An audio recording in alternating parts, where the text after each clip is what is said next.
विजय शंकर तिवारी जी, आपने सुना यहाँ पर जुनैद हारिस जी को, क्या आप कहेंगे, क्या आपको लग रहा है कि प्रोपेगेंडा फैलाया जा रहा है बजरंग दल के खिलाफ कोई?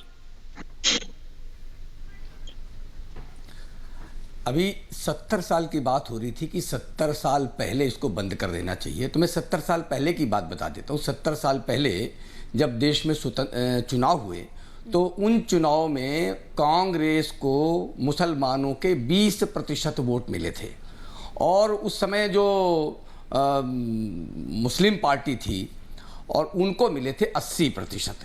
और उस मुस्लिम पार्टी वही मुस्लिम पार्टी है जिसने पाकिस्तान के बंटवारे में बढ़ चढ़ कर हिस्सा लिया।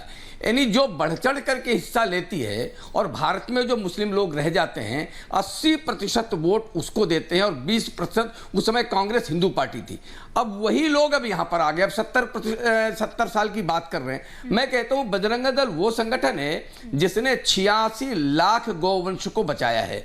बजरंग दल वो संगठन है जो जब कोरोना हुआ था तो जब लोग अपने घरों के अंदर बैठे थे, अस्पतालों में थे, तो कोई बाहर नहीं निकल रहा था किसी की सहायता के लिए।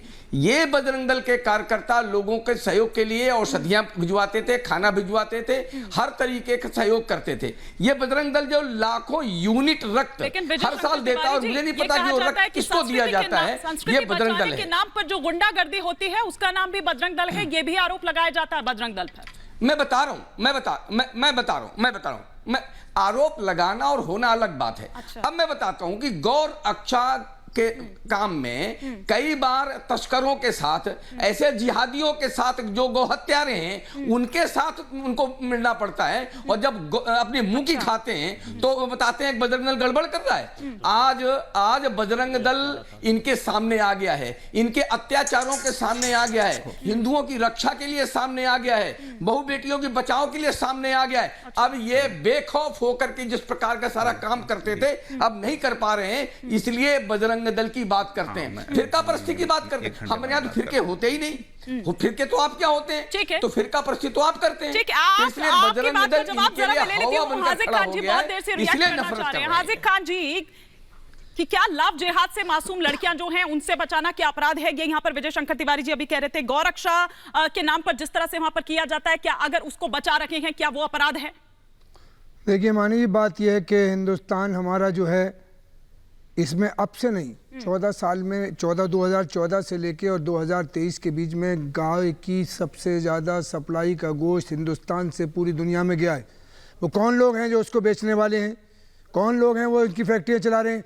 1 to 10 जो है हिंदुस्तान के सारे हिंदू गोश्त के एक्सपोर्टर हैं और पालने वाले हमारे देश में गाय हमारे हिंदू भाई हैं, मुसलमान नहीं। क्यों वो बेचने जाते हैं? नंबर 2 पार्कों में हमने देखा है जो बजरंग दल के लोग जो प्यार करने वाले बैठे हैं उन्हें मार रहे हैं डंडों से।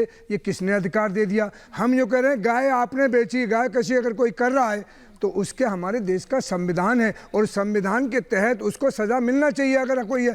फिर हमारी मुसलमानों ने, हम हिंदुस्तान के आई अपील कर रहे हैं कि गाय को राष्ट्रीय जानवर कीजिए, राष्ट्रीय उसको बनाइए। आप नहीं बना रहे, आप सिर्फ हिंदुस्तान में बजरंग जी से बना है, उसका नाम दल अच्छा हो सकता है लेकिन इनकी कार्यशैली, इनके कारनामे अच्छे हैं।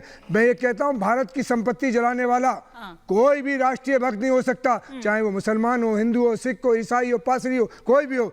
मैं ये कहूँगा कि पाकीज़गी मज़हब नीलाम कर रहा है, तू राम और हनुमान को बदनाम कर रहा है, सबसे बड़ा तुझे हम शैतान मानते। आप हिंदुस्तान के हिंदू और मुसलमानों को बांटे, ये देशभक्ति हो सकती है, ये राम भक्ति हो सकती है। यही तो बात यहाँ पर है कि ये नफरती राग कौन जला रहा है देश को?